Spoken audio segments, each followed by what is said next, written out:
we've got a overflow bottle for the BF Ford. The one that's in it is really bad condition as far as I can't see even into the actual bottle itself. So this is the replacement. I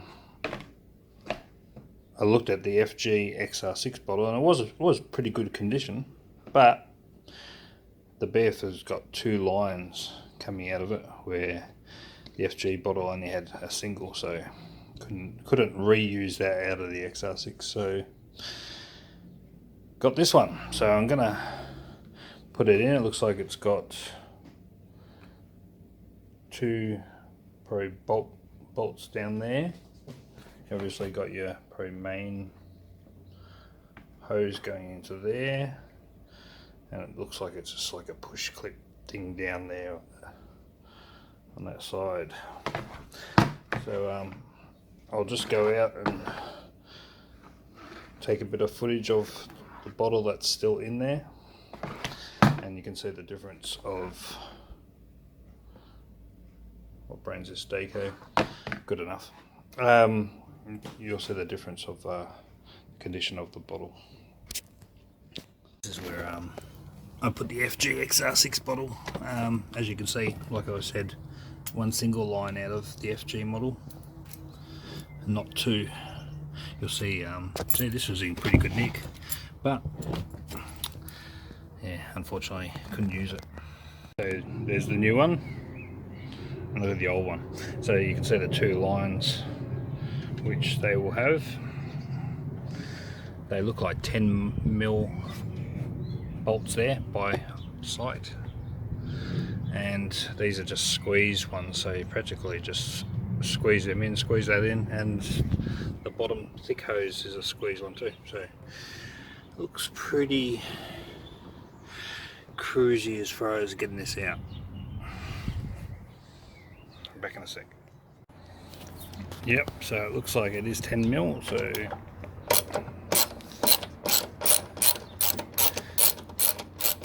see how easy she comes out.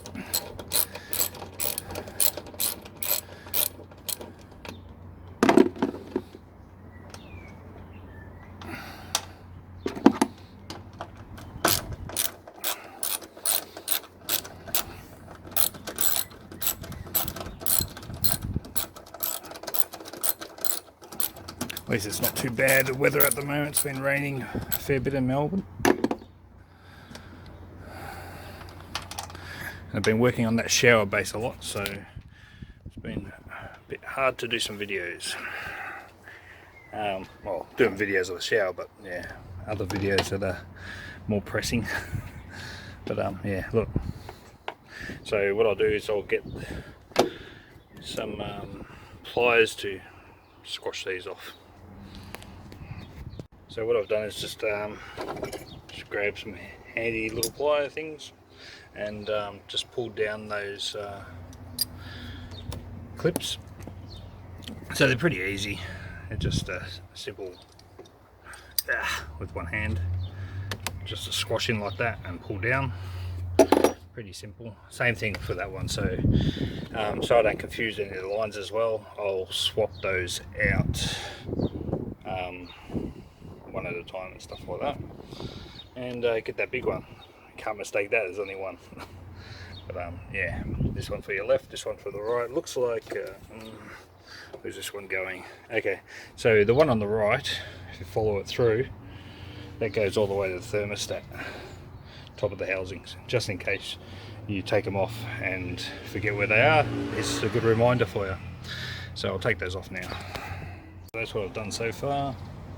Just throwing those two lines on, and that gives me access to that bottom hose. Now really, by rights, that, yeah, see, that just slips out and just into that little metal groove down there, in there.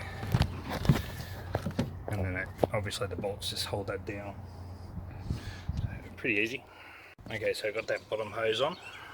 So this will practically just walk it across.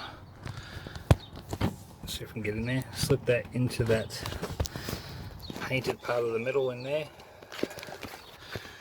Push that down. that in.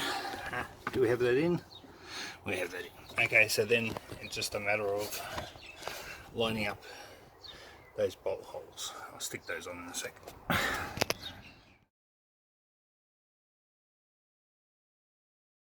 Okay, put those bolts on, and that's nicely in the groove down the bottom there. That fits good. Let's take this off for a second. So I've got some nice green coolant to go in that. Now, this is the old one. Looks like she's got a bit of brown water coming out of that one. That's not good. That's how bad this bottle is too. Might eventually do a radiator flush, but for now at least I can see inside the bottle. I've thrown some fresh coolant in it, and you can see there's your lines. So I just let that chill for a second, a couple of minutes. But there's your max line up the top. What's it say up there? Oh, hot is the max. So you want a minute. Yeah, so you can probably leave it at the minimum. But hot is, yeah, when it's engine's been running a while, see where your water level is, and then your maximum must be when it's hot. I think it says hot. Hot when it's maximum. Or is that up there? Okay, so it's still, yeah, it needs up to there for your max, and then it's hot at max up the top. Cool. Alright, so I'll put some more in. 1 sec. Okay, that's up to its level. Where's it gone down a bit? It's gone down still a little bit, so I'll just give it I'll come back in about 20 minutes and re-top up just to make sure it's on that line. Because obviously the water that came out of the bottle as well. And if there's any that leaked out when I pulled that hose out, that's probably a little bit of the excess. And when you don't know how much water is actually in the system, because this hasn't been done before on this car since I got it, you don't know if it was really low in water as well. Temperature gauge didn't come up, but that's not always 100% reliable, especially who knows if your temperature gauge works. May give you false readings, so always make sure that you got accurate water in your system. But that bottle looks great, a lot better. I'll come back in a second, well, in about half an hour, and re-top up that water. Maybe I'll just squeeze a little bit here and see if we can pump some water around in it. Yeah, pump, pump, pump. Make sure it's all down out. Alright, it's got a covering on there. There we go, look at this pump here. Watch there, look. I can make it flow. So I'll make sure she's release the lid. Make that air come out. Yeah, so I'll come back and top that up. Looks great. Okay, had that time and put some more in just to make it on the max. Still looks like it's got a little bit of a gap between that and the line, but yeah, after I do a start and stuff like that and get the water going through, I'll probably have to top it up just a little bit more. So it is great to see the level of how much water you got in there. Awesome.